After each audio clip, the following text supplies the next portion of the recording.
help people understand child abuse prevention and to take action as a result of their understanding. And so he's going to talk to us today about some basic things about framing that. But I urge you to take a look at his bio in the brochure, because he's also been the author of a number of really important materials, including being co-scripter of the 2010 Emmy Award-winning Ounce of Prevention series in Florida for the prevention of child abuse. He also has a paper called Storytelling, Social Movements, and the Prevention of Child Abuse and Neglect, and a number of other things, and he's done a good bit of work with the Frameworks Institute. I think he's going to tell us a little bit more about that today. So Ben, we're very glad to have you here. Thank you, and we're looking forward to your message. Thanks, Arlene. Nice to see you. I'm always amazed how much traction that Emmy gets, but of course I keep it on my desk at the office so there's no confusion about that. Anyway, it's a thrill to be here. I feel like I should offer my coat to anybody who's cold, so please don't hesitate to ask for that. We have asked for the temperature to be.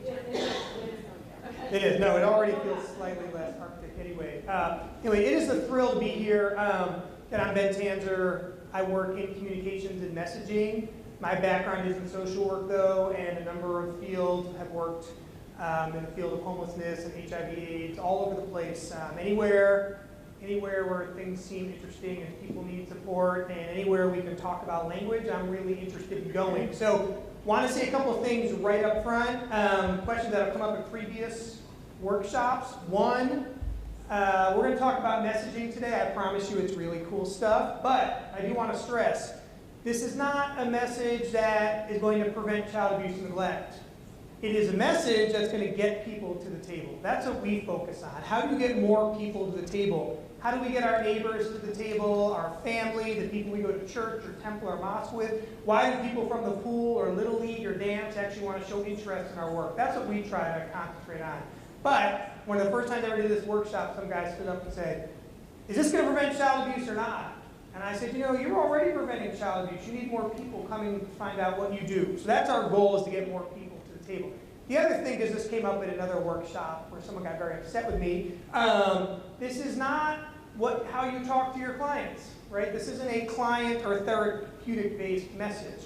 Again, this is how do we get community members, policymakers, and funders to pay attention to what you're already doing, and for them to see that so many cool things are already happening if they just had a wider sense of what's going on. So I always want to stress that.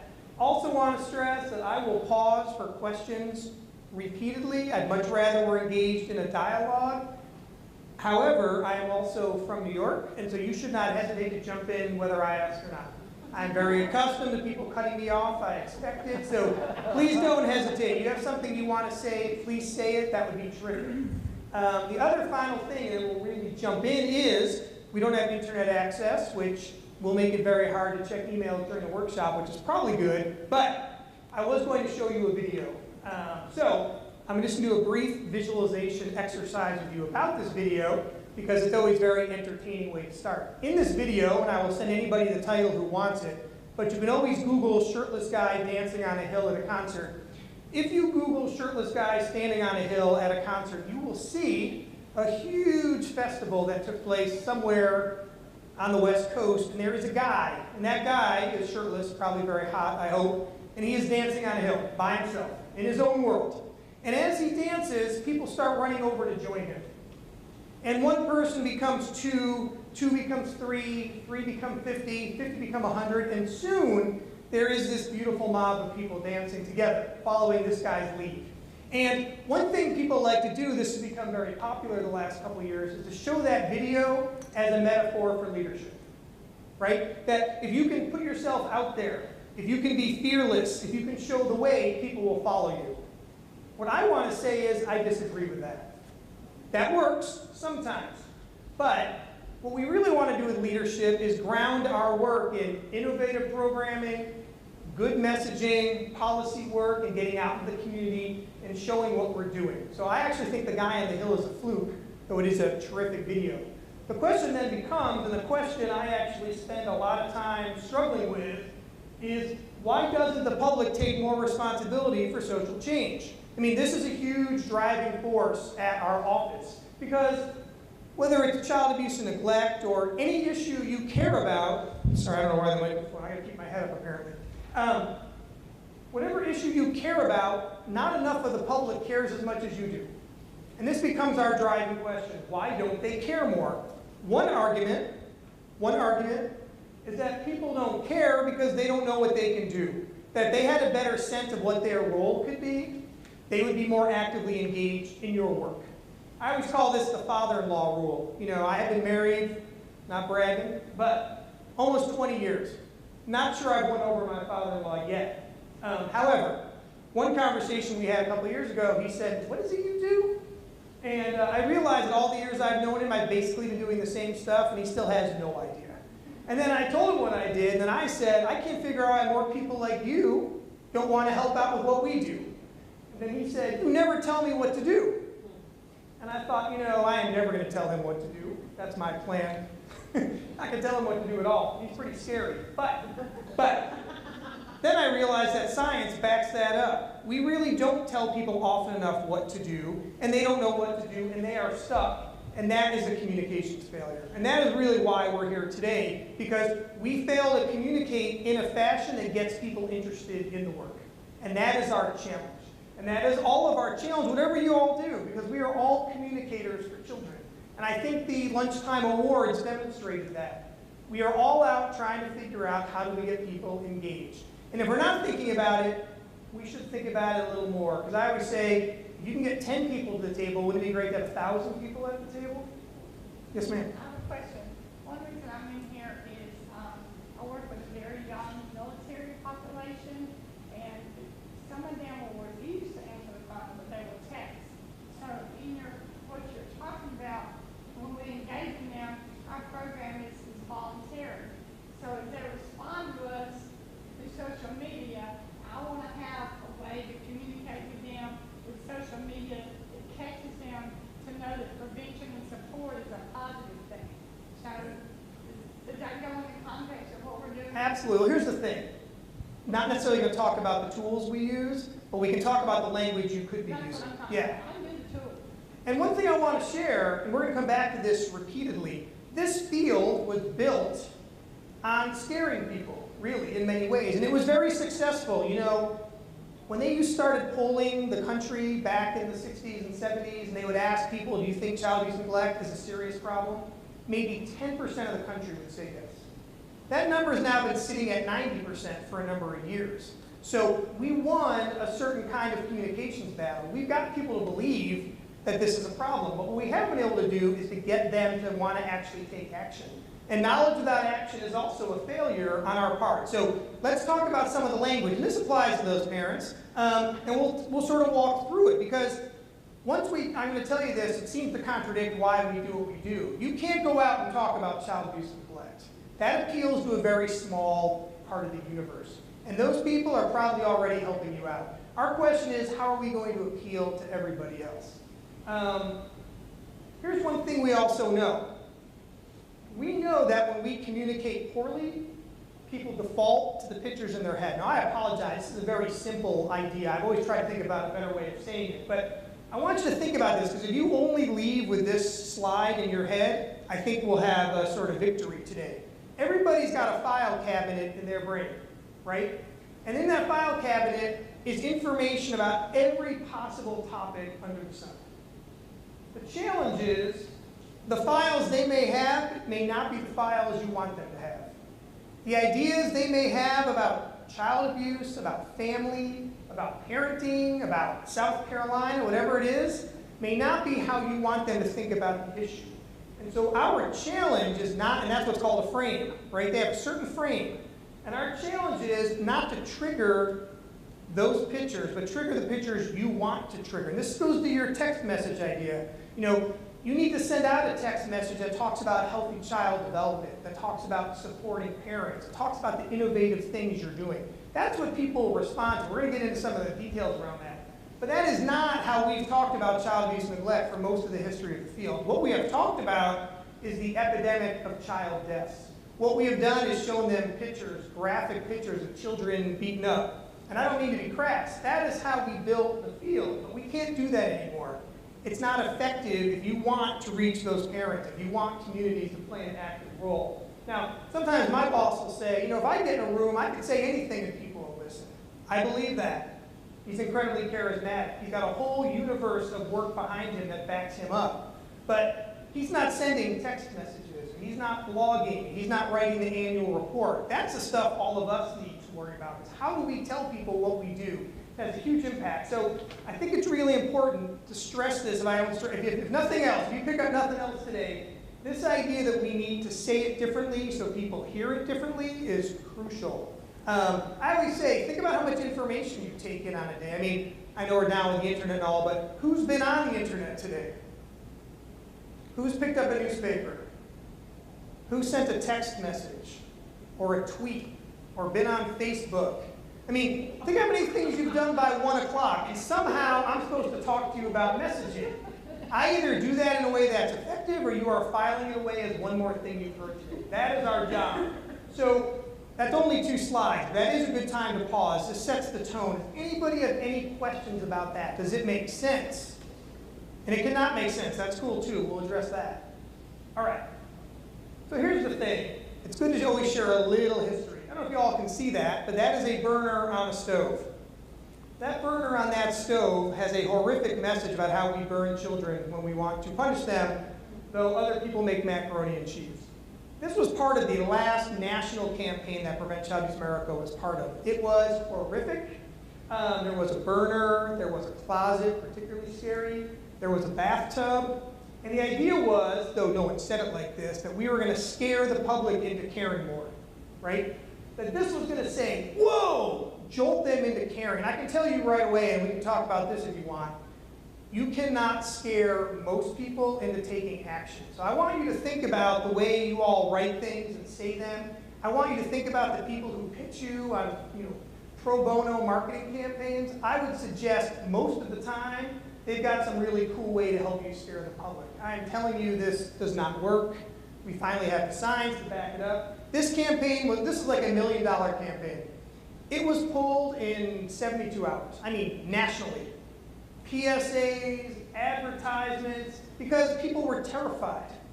Now, I don't know how the focus groups worked. I am thrilled I wasn't part of this, and I just get to comment on it now, but this was a disaster. But I'm positive. Though it was a disaster, we didn't spend all the money on that campaign. And with the money that was left, we went to our funder and we said, okay, so clearly everybody blew this. There has got to be another way.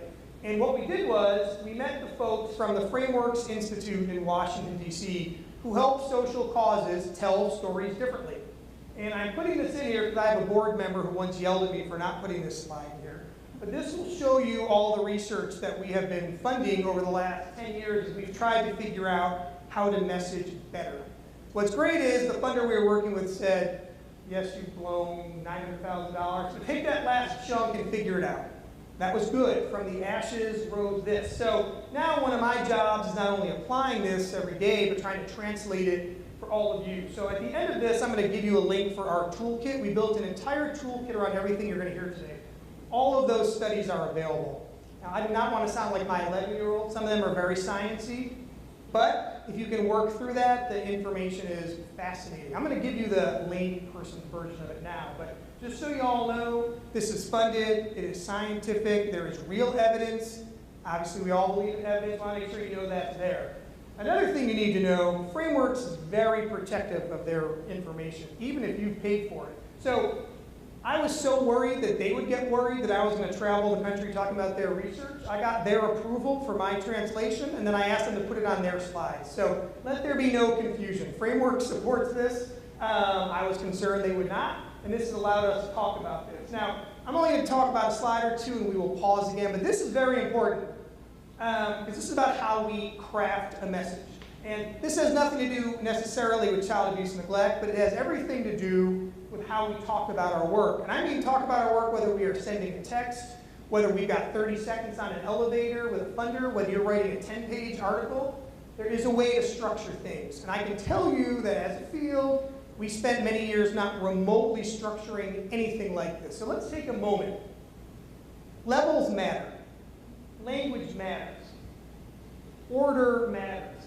When we're going to tell the story about abuse and neglect, the temptation, as I said, is to jump in and talk about abuse and neglect. But I'm going to challenge you to think about the big ideas, what people in South Carolina care about, what the parents you work with care about, what the policymakers you would care about. Because if you don't grab them right off the bat, you have lost them. If you have lost them, that opportunity is gone until the next time. So I'm actually going to show you which big ideas research absolutely supports. But I also want you to think, what is important to the people I talk to? I can tell you that the idea of prosperity catches everybody's attention. What's funny is this research dropped right before the Obama-McCain presidential primaries.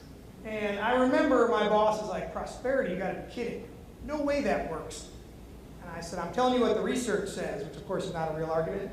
Within days, apparently the Obamas and McCain people had similar research because they were using prosperity at every single campaign stop. Whether they were talking to unions, whether they were talking in rich neighborhoods, whether they were talking in poor neighborhoods. Because the fact is, every prosperity resonates with everybody. It doesn't mean you want to be rich. It means you want to live in a place where things are possible, where things can be better, where you can support your family. Everybody is interested in that. And I can tell you that. I want you all to think about that. Level 2, the issue. What is your issue? Right? Historically, we've jumped right into the issue. I'm asking you to pull back and do the bigger picture. What's the big idea? What's the issue? And then hold off. This is very hard for people we work with. Save the policy for last. Build up to what your actual policy ask is. Now again, with a text, that's a little different. You're not talking to parents about policies. But think about what it is you're asking them to do. Think about what's appealing. Think about why you are texting them. Think about what you want them to know about. That's a different argument. You start with policy, people glaze over. You start with big ideas, people pay attention. And I promise you, because I've been practicing this in every possible form, you can do all of that in 30 seconds if you're on an elevator with someone. You can do it for for 3 minutes if you're speaking before the state legislature. It will expand with you. It's like when you get an increase in your paycheck and you can't figure out where the money went because it just expanded with you. This structure will go with you wherever you go. You just got to think about it. And this is another thing which is very hard. We don't speak off the cuff. There's no speaking off the cuff. I don't know if people ever watched The West Wing or Scandal or any of those shows. There is a reason they are so obsessive about getting the message right. Because you need to think about your message, and everybody in the office needs to think about it. Everybody's got to think about the same structure. And that seems like a lot of work, and I apologize, but I really want you to encourage you to get everybody on the same page. One of my requests, my only request to my boss when I took over communications was, just have everybody run everything through me, which is a big request. It wasn't, I need help. I mean, there's a million things I would like to ask for. But my main thing was, don't let anything leave the office that we haven't reviewed. Because we need to sound like we're all from the same office. And now we've tried to expand that to chapters and partners, which is one of the reasons I'm here. The other thing, which is, it seems like it makes so much sense, I still need to say it out loud.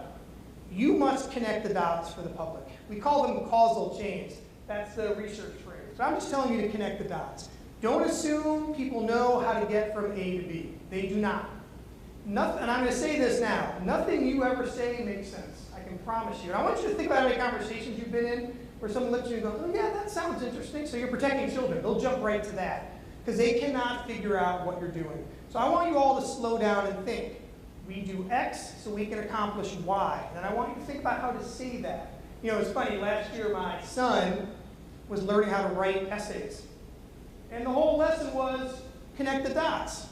Start with A, get to C. This is how we structure. And I thought, that's good, because I'm not only preaching to people our age, everyone's preaching that, but it's a big deal. It's a big deal. Don't assume people know how prevention works. Don't assume they know what child abuse and neglect is, and definitely don't assume they know what you do. I can promise you most people have no idea what you do. Now, that's not an insult. That's just an obligation of ours to keep talking and keep talking. Here's another thing. This is a sort of a reiteration, but I want to keep coming back to main points. I'm also a social worker by training. We got to hit those values. Sorry about the word hit. We got to use values. We got to make sure we identify the issues. Where and when we can, and I'm going to show you some examples of this, we want to use metaphors or models. What I mean is people need a visual. It's not enough to talk, it's not enough to be passionate, it's not even enough to have a celebrity talking about what you do.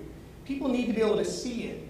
A great example of this, and this is a neutral comment, is what the environmental movement did. So when they first started talking about the ozone layer in the 70s, people just glazed over. What's an ozone layer? I mean, it's really impossible to grasp it, or it used to be. So what they started doing was saying, look, you all have a home, right? Everyone said, sure. And they said, you've got a ceiling and a roof? And they said, sure. They said, what happens if you have a hole in your ceiling? People said, sun comes in, snow comes in, probably not down here, but snow comes in, garbage comes in. They said, that's the ozone layer. It is the roof over the planet. And there's a hole in it. And that is why I think, again, wherever you sit on this is not this issue. But the way they wanted to explain it was, you're under a roof with a hole. That's the planet. And things are heating up in some places, and they're getting colder in other places. And that's what we need to do with our work. What is our metaphor going to be? I actually think the building of a home is a very strong image that we can work off of. But I'm going to share some other ideas with you. The other thing, which sounds obvious, but I'm telling you, we fail to do it all the time, is probably a positive way to say this. We only do this really well some of the time, is talk about the actual solutions. I want you all to think about how often you actually tell people what you do, or build it into what you're writing, or talk about the innovative things. We lose that. We jump into policy, we jump into numbers. We don't share solutions. People need solutions. And I am telling you, you all are here because you already have solutions and are not being communicated. I had a fascinating exchange with someone in Oklahoma. And she said, you can't believe how many things we do that has research behind it. She said, but all people want to talk about is mandated reporting. She said, how do we break that cycle? How do we get out of that? Because we do a lot of stuff. Home visiting, and shaking baby stuff. And I said, well, let me ask you, how do you communicate what you do? And then she paused. She said, well, we really only talk about mandated reporter training. I said, if that's all you're talking about, you've already answered the question. And it was like a light went off. And that does not make me a genius, but it was very fascinating. They never actually talked about what they did because they thought people wanted one thing, but they did 10 wonderful things. So I want you all to think about that too. And let's pause here for a second. Any questions of any kind, any confusions? I'd say let's do a temperature check, but it's not quite warm yet. So won't use that phrase, but anything, does this make sense? I just want to make sure it makes sense. Yes, ma'am. How do you, or maybe you're going to talk about this, but how do you get everyone in your organization on the same message? Well, I'm not going to talk about that, but I will. I mean, I wasn't going to, but I'm happy to. I'll tell you what we do. It's painful, I apologize. There's one point person for messaging and communications. This is what I asked for. This is my only request. My predecessor never did this. Everything goes through one person. And they have to edit everything so it sounds, again, not to be boring, not to be redundant, but to at least make sure they're following what you all do, what your policies are, what your solutions are, how to frame. That's rule 1. Rule 2, also painful, everybody has to have media training and writing training. Everybody's at least got to understand why whoever that lead person is does what they do. And then the third thing, and there's probably a better word for this too, you then have to police everything. So when things get out that you didn't approve, when the message is off, you have to politely pull that person or that organization, now you're a board member, or that board member aside and say, that is not how we do it. Not how we do it. We can't do that. And I always say this to my boss, no freelancing. Right? Nobody gets to freelance here. Because as soon as you freelance, we are off message. I remember one of the staff members did this sort of brilliant interview a couple of years ago, but was so off message in so many ways that it became a lost opportunity. It was like on CNN. And I was watching thinking, no, not that. No, not that either. And you know, she's hyper articulate, she's smart, she's great on camera, but every single thing she said was wrong. I thought, really can't allow that again. Of course, my boss is through the roof. So again, those are my 3 primary rules. One person, training for everybody, and then you got to police it. And you know, I want you all to think about any of you who have affiliates or partners or people you fund. You got to police them too. You know, someone's got to be paying attention. I mean, I would actually say the worst part of my job is having to write a note to one of the chapters and saying, you can't do that. Come on. We know we can't do that, right? And they'll write back and say, never? And I'll say, really, never. Now everybody's off message. One person's off message, everybody's off message. So if I were a PR guy, which I'm not, I'd be way louder about this. If we have some of our PR people here from the board, they'd be screaming this. I'm saying it politely, but it is a big deal. No one's allowed to be off message. And those are ways to get there. Now here's some things we know about your work and my work. This is more specific. This is what the research told us. This is the second most important thing I'll say. And some of it is not going to be comfortable, not because the information is crass. It just goes against some of what we think about our jobs. So I want to take a moment. Anything you get stuck on, raise your hand. Here's one thing we know. The research backed this up and backed it up again. For the most part, most of us have 3 frames. Most of the public has 3 frames they will divert to when we communicate poorly. First off, and again, you may hold some of these frames. That's cool. Let's just make sure we talk about it. Abuse is always a horrible criminal atrocity, and I can tell you in research and in the focus groups, there were people who consistently said, why can't we string up every abuser? The public feels that way. You may feel that way. I have bad days. I sometimes feel that way. But this is a huge problem if you want to actually talk about prevention, right? If you want to talk about prevention, people can't get caught up in how horrible it is that only monsters abuse, because abuse can happen anywhere. And what we have to be able to do is talk about how you prevent that. As soon as people are stuck on the criminal part, the monster part, you've lost them. You've lost them, and we don't want to lose anybody. It's a big deal. Here's another thing. Most people only associate what you do and what I talk about as a failure of Child Protective Services. That's really the only solution or program they understand. And from reading the paper and watching the news, all they really know is that people are constantly have caseloads that are too big, and they didn't follow up at the right time, and they didn't do this, they didn't do that. That's a huge problem for us. First off, prevention is something that occurs before Child Protective Services and during. But more than that, there are a million things you all do and fund that we have research behind that has nothing to do with this, and they don't know anything about it. We don't want to provoke that conversation. The third thing, which I think is probably less provocative than it was when we first got the research, people really believe, and I want to say this carefully, let's talk about it, we need to, people really believe that there are sexual predators everywhere. That kids are snatched off the street by strangers all the time. Now let's take a moment. Children are snatched off the street by strangers. But we know that 90% of sexual abuse happens by strangers we know. Coaches, teachers, neighbors. Even in that absolutely, and I am framing badly here, that horrific case in Cleveland, that guy knew all of those women through his kids or through the neighborhood. It was one of the reasons he could say, I'll give you a ride home. And so I want to stress that every time we talk about stranger danger, every time we talk about kids getting snatched, we are misleading the public about what abuse, sexual abuse looks like. Sexual abuse looks like the Penn State case. He knew every one of those kids. He groomed every one of those kids. He even created a foundation to meet children. So this is hard. And I did this once at a workshop, and a woman raised her hand and she said, my son was snatched off the street by a stranger.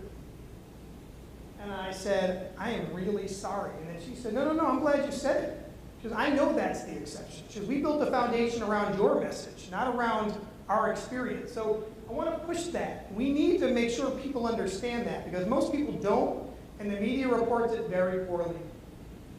Are there any comments or reactions to that? When I first started saying that 5 years ago, it was way more controversial. Now the stories are getting into the press, and we know it's the strangers we know, but it's still hard. There used to be a Saturday morning commercial. I don't know who's got little kids like I do, but there was a Saturday morning commercial that John Walsh did, along with the woman who created Baby Einstein, and it was a stranger danger video.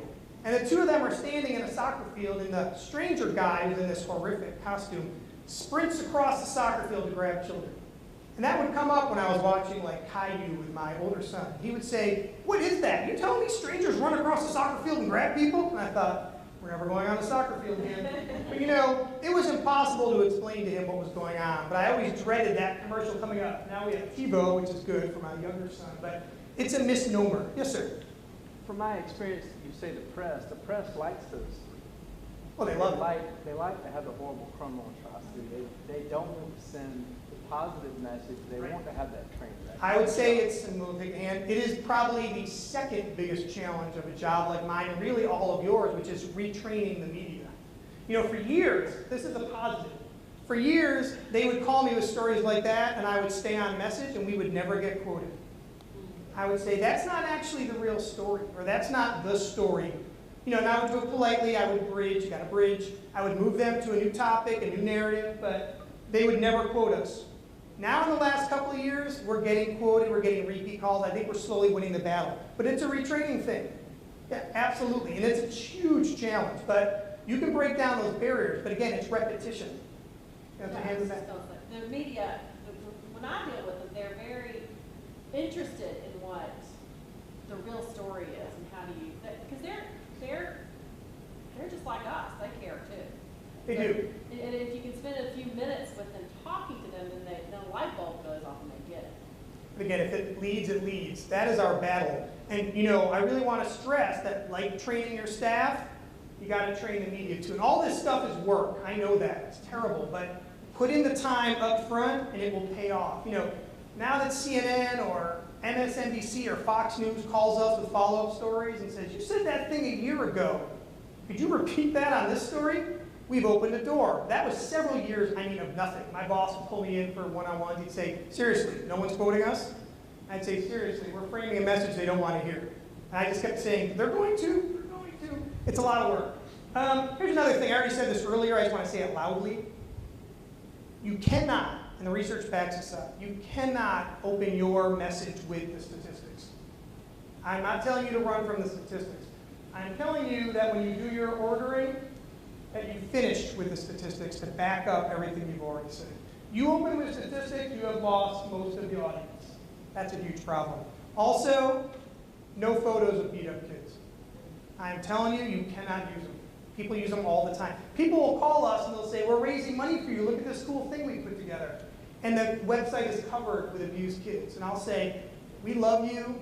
Take down those pictures or take our name off it. You know, we want your money. We really do. We do want money. Tons of it. But we can't be associated with those photos. Because if you're associated with those photos, you can't message. If you can't message, we can't reach the larger population. It is the larger population we care about. So have people already started applying some of this? This research is not even as fresh as it was 2 years ago.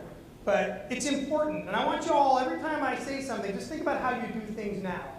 And think about whether you're undermining yourself. Because that is always my concern, that we undermine our good work by wrapping a story around it that turns people off.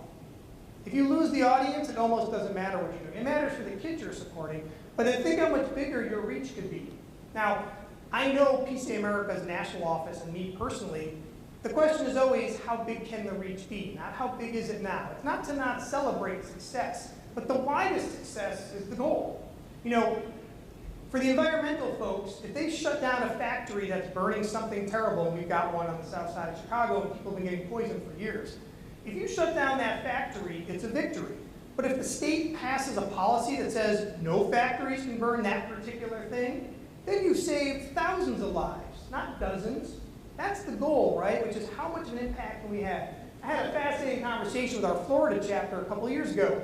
They the state basically called them and said, we will give you money, which is always nice. We will give you money if you'll do a PSA campaign on children drowning. But what we want you to do is scare parents about drowning. So, this is coincidental and possibly humorous. The night before, I had watched The Nanny, for some reason. And in this particular episode of The Nanny, there was a professional basketball player who had this sprawling, it was a complex, or a compound, it wasn't even a house. And he had one of those, what are they called, zero gravity pools. So anybody could just walk in and fall in, like, you know, and there were no fences. And there were no sensors, because that was not aesthetically pleasing. And the nanny said, look, you got 3 kids under 5. You at least got to put sensors around that pool, so if someone walks up to the pool, an alarm's going to go off somewhere. So when Florida called me, I thought, why are so many kids drowning? That's all the parents' fault? What does that mean? So I said to our chapter person, I said, what's the rule in Florida about fences around a pool? That's a prevention tool. And the woman said to me, who I was working with, well, you know, it's funny. If you built a pool before whatever year, you have no obligation to put a fence up. It's only if you built a pool since 2005. I said, there's your PSA campaign. Put fences up. That's a prevention tool. I mean, all these pools across the state have no prevention going on. I said, I'd like to know how many of the drownings happen in pools without fences. That would be an interesting conversation. Some other stuff, and we'll take some questions. I already said this, I just want to re-stress it. Level 3, policy. We love to jump in. We're all policy people. Don't forget your values. This is something that the research showed again and again, that we skipped all the levels. Another thing, this is a very big thing, and I may articulate it poorly, so ask questions. The public really struggles, it's not going to surprise you, with what they call the family bubble. There is this sense that we shouldn't tell families what to do. That families are individual, autonomous entities, and they don't need help, they shouldn't get help. It's not even an issue of people don't deserve help. It's like, that's a family thing, stay out of it. Some of us may have that same feeling, and I can tell you I never give my sister-in-law unsolicited advice about her family. Whenever she asks me a question, I say, are you asking for advice? Because if you're asking for it, I'm going to give it to you. Otherwise, I'm not saying a word. So I struggle with this too. But here's the problem. Everything we do is about supporting families. And if everything we do is about supporting families, you can't get people thinking about the family bubble. So this is going to feel like a bit of a contradictory statement.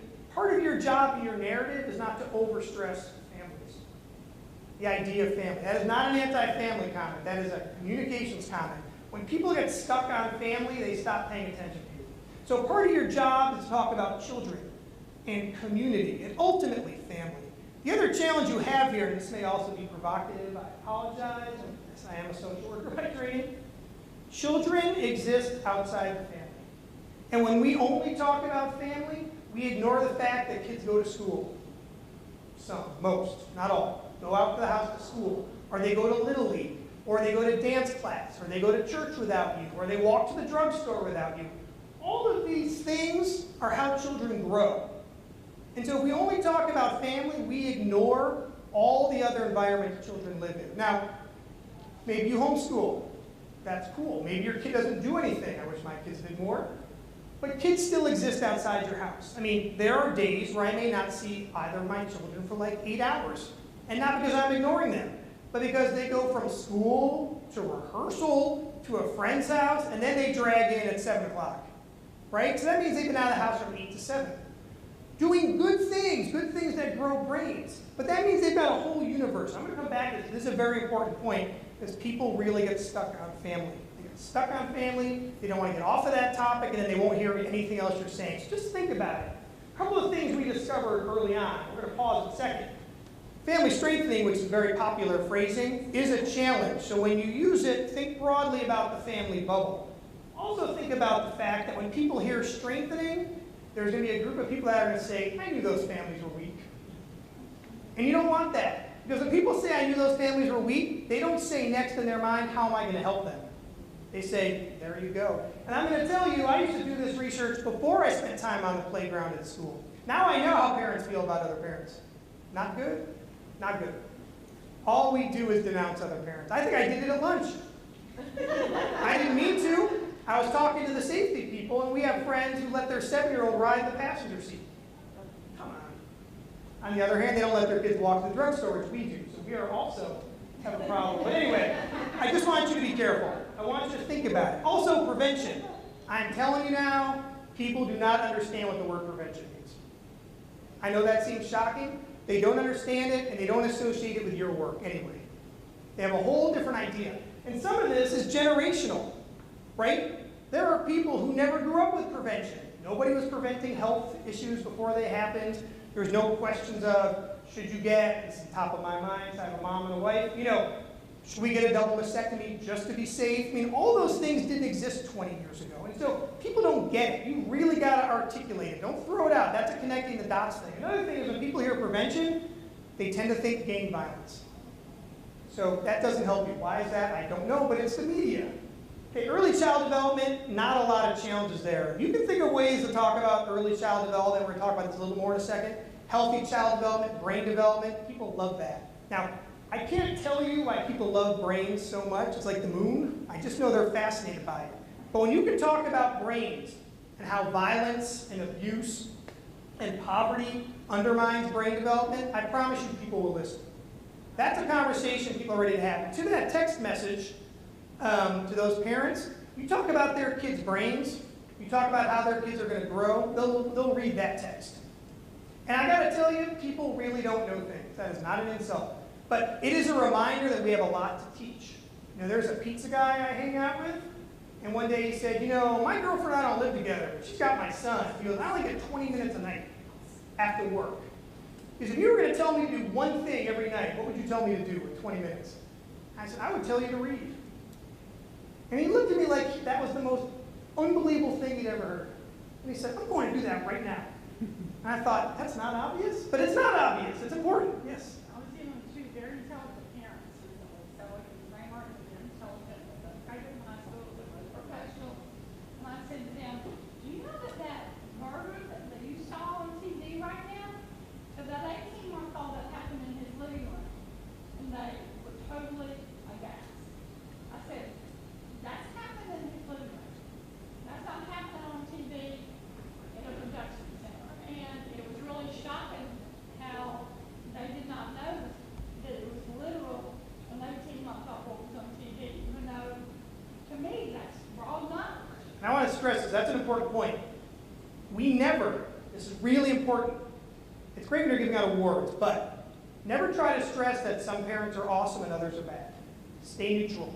All parents need support because people get stuck on that. We're doing that a little bit here, which we should. It's important to teach, for us to have conversations. When you're in the public, all parents are all parents. It's really important. You know, I watched a video a couple of years ago, very young dad, and he had gone to an all-day parent training class. I remember he walked out and he said, what's the thing you learned today, man? And he looked up and he said, I'm supposed to hug the baby. And I mean, you could tell, you couldn't see the reporter's face, but you could tell they sort of did a double take. And then she said, hug the baby, or however she phrased it, very awkwardly. He said, no one's ever hugged me. No one's ever hugged me. And he didn't understand, he literally did not understand that that's just, could be, I want to phrase that correctly, a natural thing.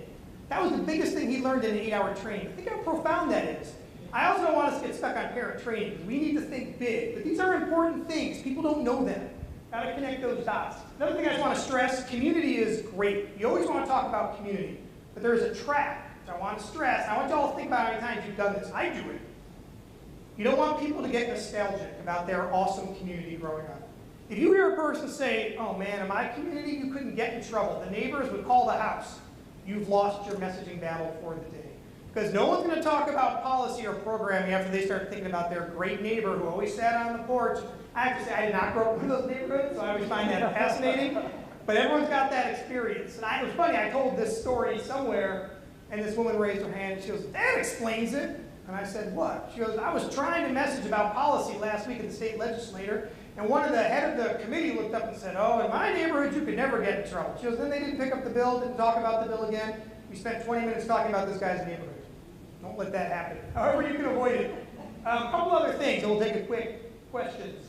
And I'm re-stressing, as you can tell, I'm a communicator and a social worker, so I'm hitting my points again and again. People really get stuck on parents being solely responsible for kids. Yes, parents are the most important people in a kid's life. Don't let them get stuck on parents when there's so many other things in children's lives that are going on that impact them in a healthy way. Remind everybody there's a lot going on. One way to do that is when you do a press conference or you're doing interviews, bring in all the people that impact children's lives. Teachers, and they're here today. Teachers, police, dance instructors, baseball coaches. Have them talk about healthy child development. Remind people that kids exist in a million different places. Because, you know, they don't. It was funny, one of the people who ran one of our former chapters, she's not here anymore, so I can use this example now.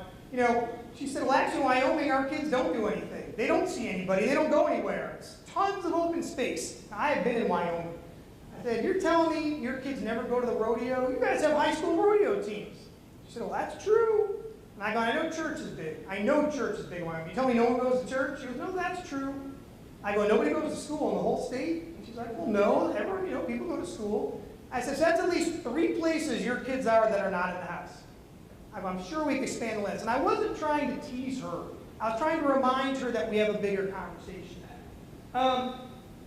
The word, and I know it's big here, and I apologize, this is a context and narrative issue. The word safety will trigger all sorts of things you don't want people to hear. So I just want to say it out loud once. I don't want to diss our safety people who I love. People don't hear safety the way you want them to hear it. You will almost never, ever see me use that word in anything in print. Because when people hear safety, they jump to harm and disease. Those are important things. not necessarily what you all do. The other thing is when people hear safety, they start thinking, is my community safe? Then they start thinking, do kids get snatched off the corner here?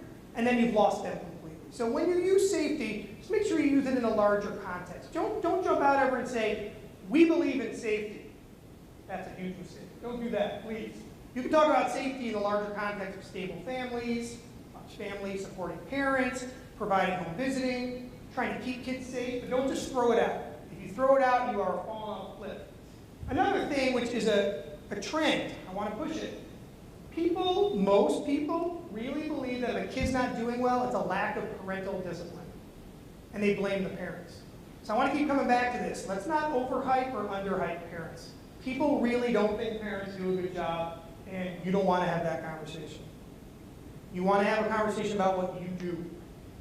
Another thing, we talked about this earlier, really make sure you talk about your solutions. As I said, people think about CPS as a failure. The other thing they think about is parent education. Even I did that. But parent education is only one part of the equation, right? There's so many things you all do and fund, and I was thinking about, and I apologize, I don't know her name. I can remember the second award winner today. Think about how many things she has tried to fund during her career. There are so many things going on in Greenville and across this state, and people just don't know about it. You all know about it. So again, I want to push. Talk solutions, talk solutions. I also want to stress that a lot of what you're doing is innovative. No one's done it before, or no one's done it as well, or you built on an existing program and made it better. Stress how innovative your work is. I'm going to talk about that in a second, but innovation is one of those big values that Americans love. They love the idea that they live in an innovative country. Remind them how innovative you are, and use that word, or ingenuity. People love that too.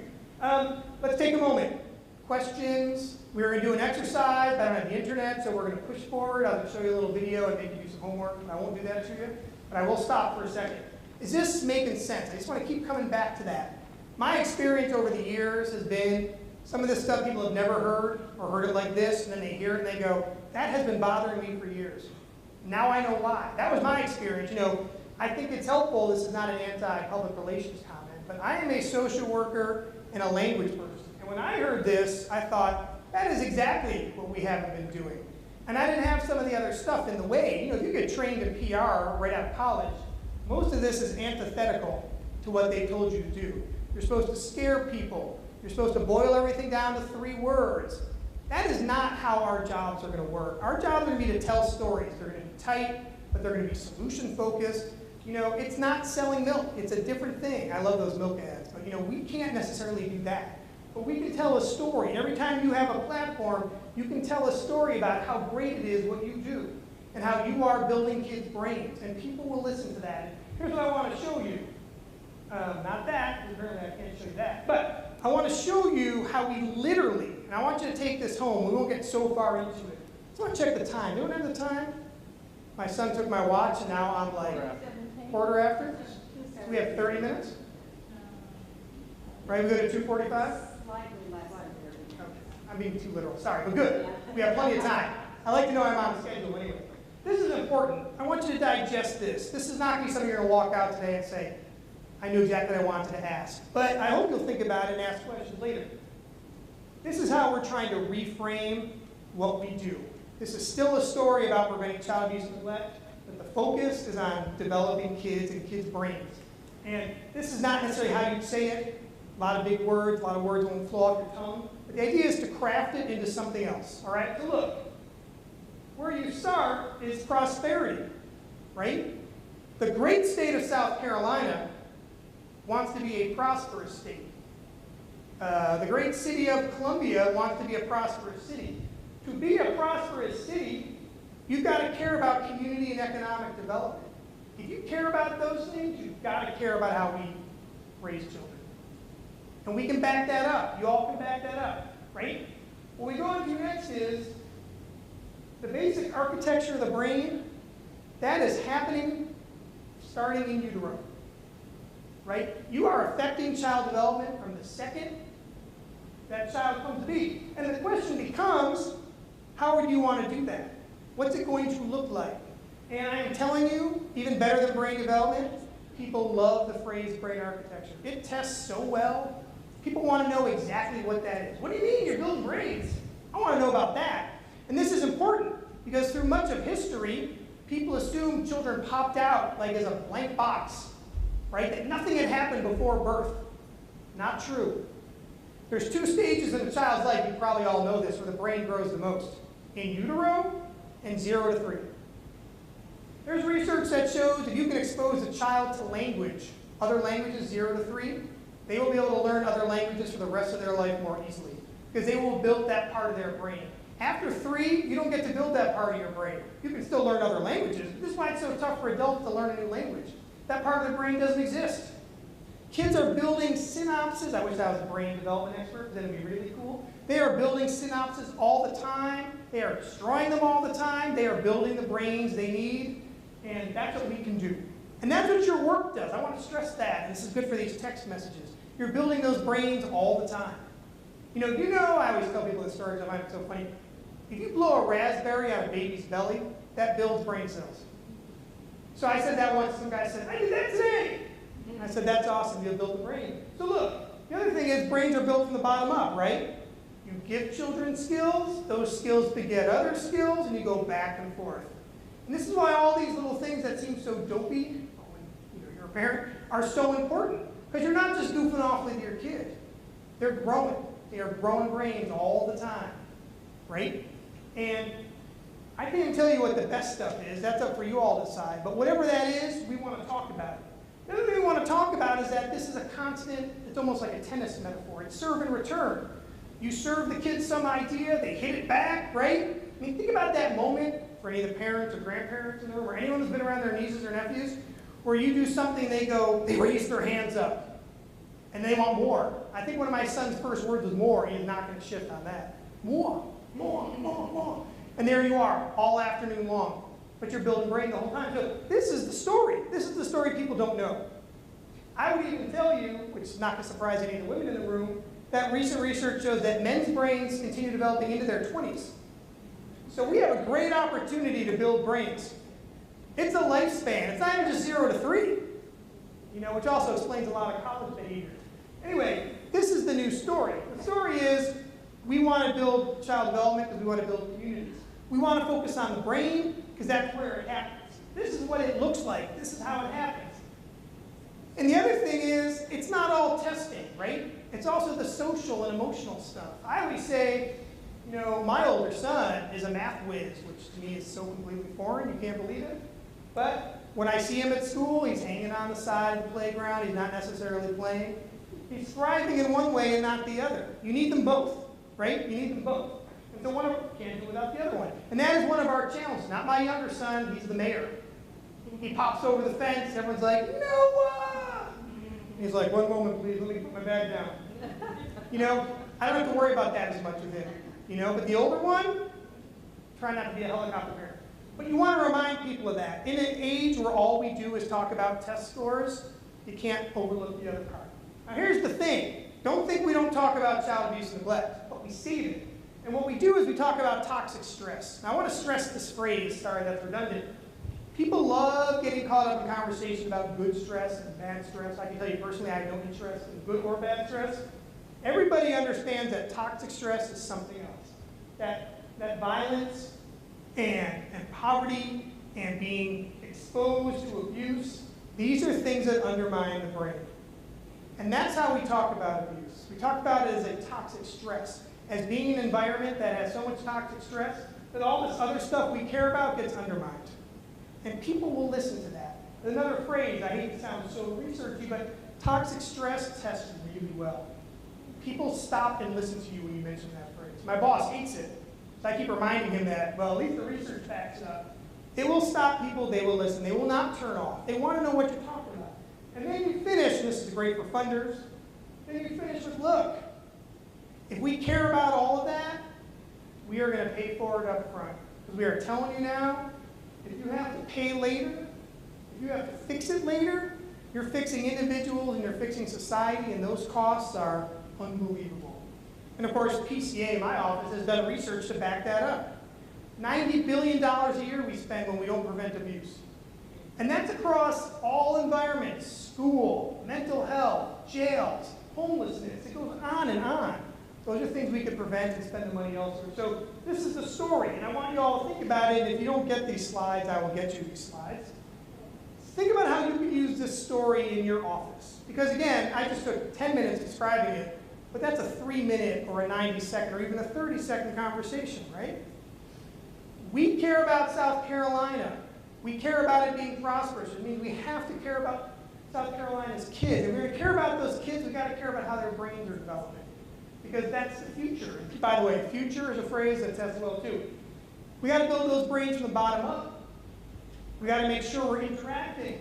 We got to make sure we're focused on their social and emotional development. And if we let them get exposed to toxic stress, all of that is undermined. And then what are we doing? We're fixing it all later. That is not the way South Carolina is going to prosper. Now, I just did that in 10 seconds.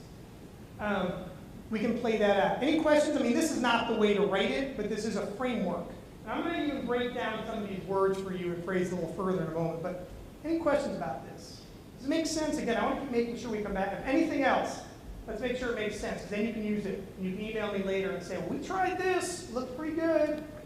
You know, but any questions? It's a lot. Yeah. You said earlier about pictures. What, not use pictures of these kids like that, but what kind of pictures? I think you want pictures of kids running on soccer fields. You want kids in class. You want kids and their parents. You want those great shots with dads holding the kid up over his head, and you know, the moms. And whatever it is, those pictures tell a story about brains and community. You want kids out in the community. Again, kids at Little League, kids at church. What you want to do is invoke, is that the right word? Certain images that allow you to tell a different story. A story about how kids can grow, how communities can be healthy, how we can have stable homes. People need to be, and I hate to, I know I've stressed this a bunch of times, but it's important.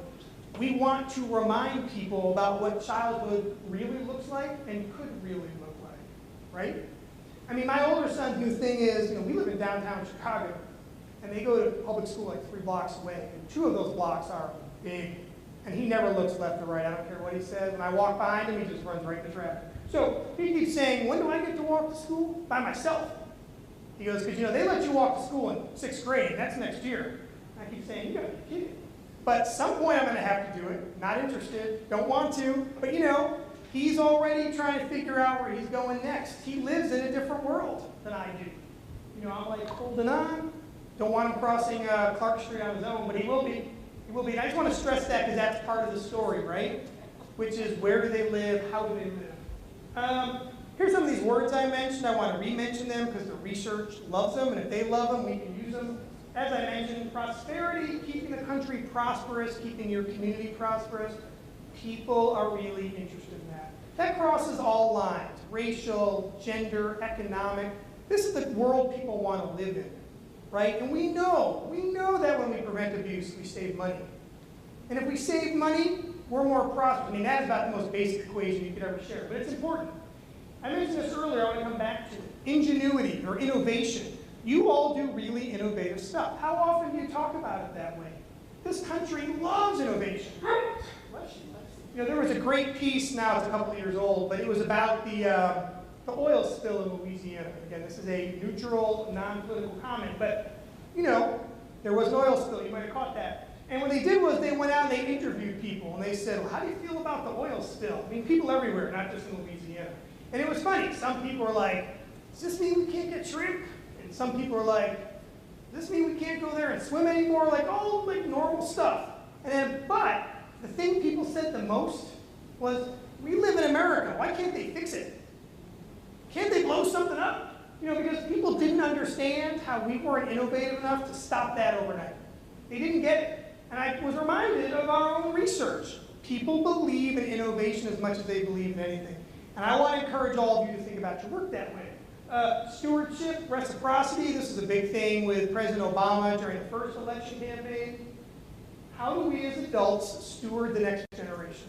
How do we look to the future? That's another thing people eat up. And I'm not trying to be cute, we're not selling Febreze, but you want to get people to the table. How are we going to get people to the table? I mean, that is what, at least the people I work with, that's all we talk about all day long. Is this going to get them to the table? Is that going to get them to the table? How are they going to back home visiting? How are they going to back the trust fund? What's going to get them there? A couple of years ago, we had a fundraising board. really small. And very big guy at the table. Big guy, I mean like Big Ten football big. And younger than me, had a big job, a big place, all the things I've never done. And he was sitting there, and I was talking about some of this stuff. I could see him like literally shaking across the table. It started making me very nervous. I was the only staff member in the office. It was late. And I was like physically shaking across the table for me. And finally he said, "Why are we talking about statistics? And why aren't you putting out more pictures of abused kids? I don't understand it." Screaming at me. I thought this guy was going to leap across the table and jump me. And I thought, thank goodness this is a conference table. And I looked at him, and until that moment, I didn't even totally understand the things I was talking about. And I looked at him and I said, "You are enraged at me, but you are enraged. That's awesome, because you care about kids." I said, "I want you to look around the table. There are 10 people in this room, and we live in a city of 5 million. I go, 10 of you are here because you can't stand hearing about abused kids. But 4,999,000, whatever that number is, are not here because when they hear about abused kids, they run the other direction. I go, I'm worried about the 4 million. I'm thrilled you're here. I'll give you any tools you want. But there are only 10 people in this room who want to raise money for us. I go, that is not the right ratio. That means a very small group of you get enraged by the stuff you read in the paper. But everybody else doesn't do anything." I was being a little extreme. But I was trying to point out, most people cannot respond to those articles. And most people don't want to hear about epidemics, and most people don't want to see those photos. For this guy, that was all he needed. And I'm telling you, his whole body relaxed. He said, "Well, that's what you're talking about?" I thought, dude. All right, but my point is, that works with very few people. And we need to care about the lots of people. Now, I always tell this story. I'm sure many of you can relate. I've had not one, but 2 children with colic. And the older son, who's now a beautiful, strapping 11-year-old, was not so beautiful and strapping in 2 weeks.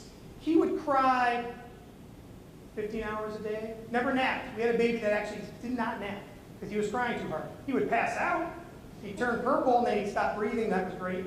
First time I thought he had a heart attack, and my wife was like, "Sprinkle some water on his face," because the pediatrician had mentioned that, and he sprang awake. I thought, if we're doing this for the rest of our life, it's over. Done. This is over, for sure. But the thing was, this went on for about 9 weeks. Everyone's healthy and thriving. My point, though, is that he cried so much that I went to our neighbor, who we didn't know, who turned out to be a shut-in, which is why we didn't know him, and I talked through his door, because he doesn't open the door, and I said, "Look, man, I'm really sorry. I don't know what you're hearing. Don't want you to call the police, please." Or actually, maybe I did want him to call the police. It's not clear to me. But I said, the important thing is I am really sorry. Because clearly the guy never left his apartment. He was listening to Miles cry 15, 20 hours a day, every day. He would sleep from 12 to 5. That was it for 9 weeks. Midnight to 5. So he didn't really respond. And Debbie's like, my wife was like, "Good try." I go, "Look, at least we did some prevention.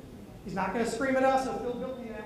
So about a week later, it's 4 o'clock in the morning, and Miles is not putting in his 12 to 5 shift.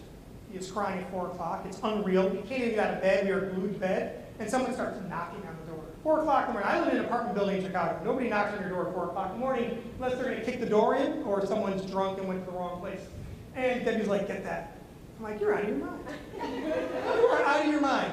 He's screaming and you want me to go to the door. That is crazy. But I thought about my dad. He would have jumped up. I jumped up. I opened the door.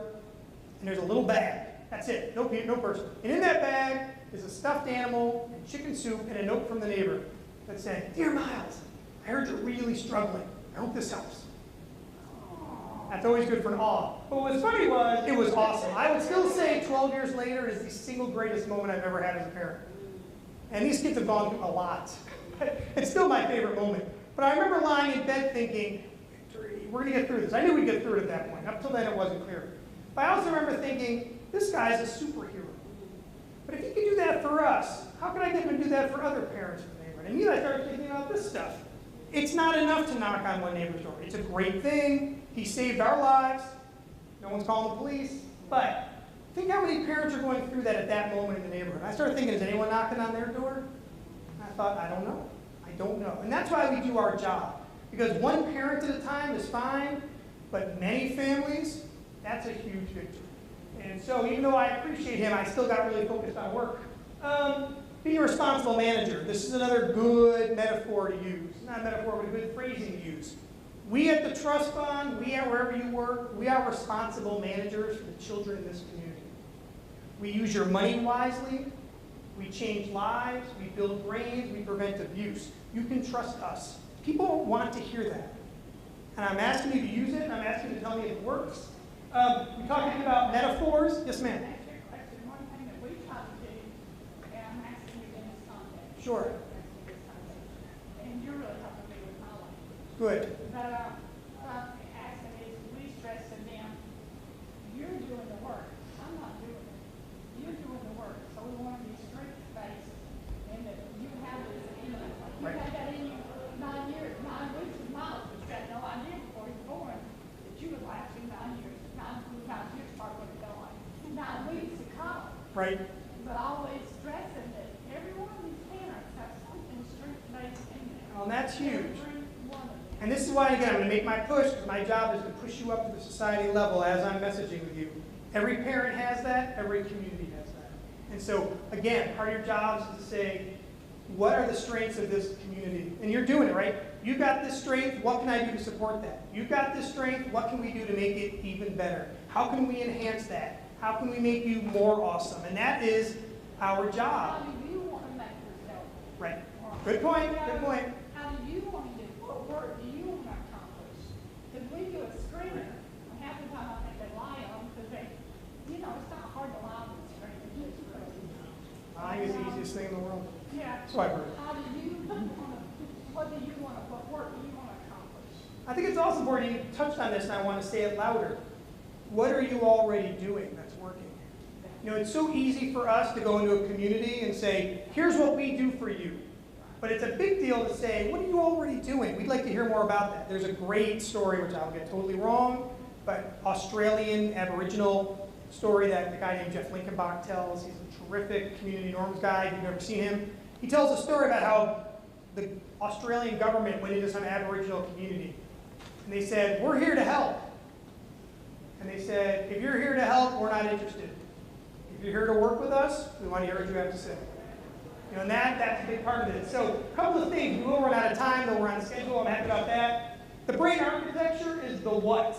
This is what happens when your work is going well, when prevention's happening. You can use that. The serve and return is the how, right? And we use this with kids and brains, but you can use this with adults too. What are you giving to those adults, and what are they giving back to you?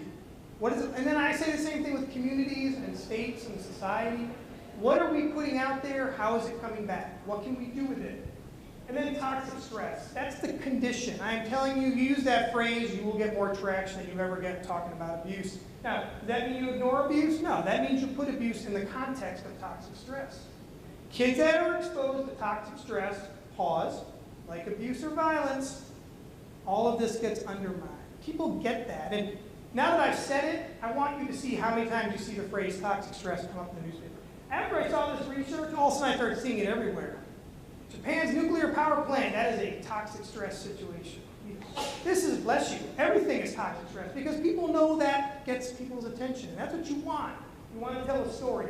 I'm not going to walk you through this. I want you to know it exists. One of my colleagues took this sort of phrasing and tried to give you some language which you can seal. This is the what. This is about the maturing brain. This is about brain architecture. Please use it. This is the how. This is the whole serve and return. This explains what we know about brains, what scientists are telling us.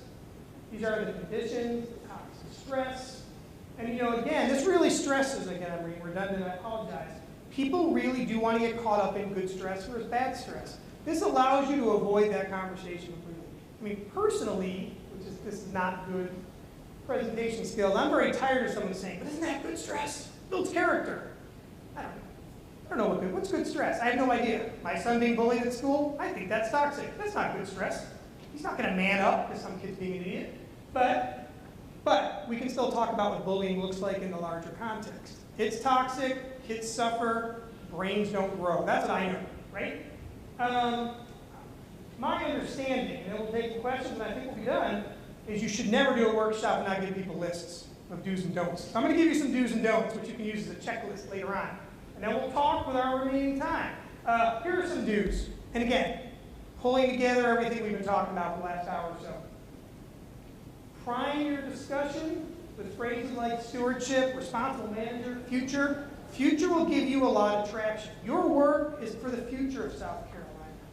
And legislators sometimes get caught in, I don't care about the future, all I care about is today.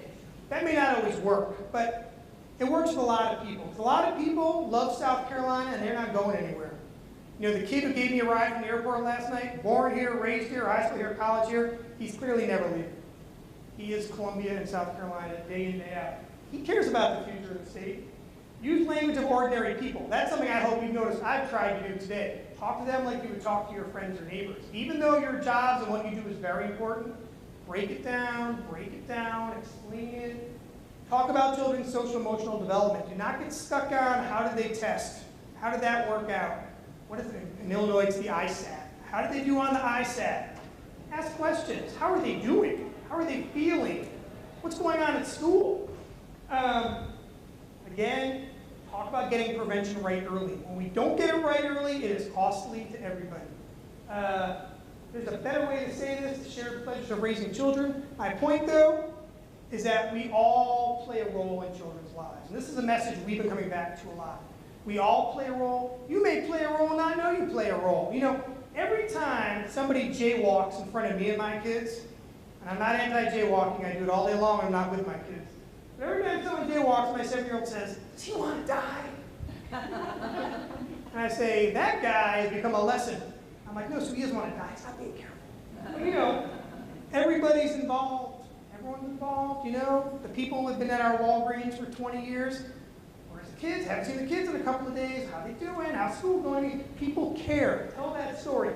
Talk about preschool and early care as an opportunity that everybody should have access to. And that's another thing we do. And I learned this lesson from David Lawrence. If you haven't seen him, he leads the Florida Children's Movement. He always says all children. Not that child or this child or your child or their child. All children need X. Start there. I already said this earlier. Make the community actors, neighbors, police, teachers visible in children's development. Show people that everybody's involved. I don't mean to overstress this, but the PSA we wrote that won the Emmy did that. We had a bunch of people stand up and say, I'm a CEO, I'm a police officer, I'm a nurse, I'm a teacher. We all play a role. It was a reframed PSA that said, look, everybody's part of this. We're all part of this.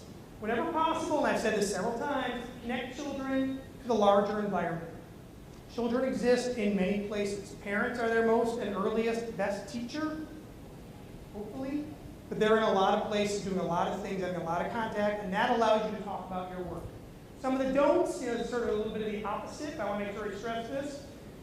You want to talk about brains, but you don't jump into brains. You start with values, right? You don't jump right into daycare and development. These are all important things. But again, what are the values? What value are you trying to talk about? Again, don't get caught up in multi-track this and differential response. Talk about what you do and make people get it. Don't just focus on test scores. I know I said that. Here's another one. Do not, this is the sort of flip side of don't scare people, because that doesn't work.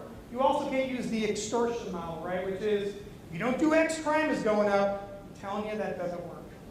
You can't do it. You can't push people into caring more than they care. But you can engage them and show them what they're already doing and let them know what you're doing and the importance of it to the future of where you live.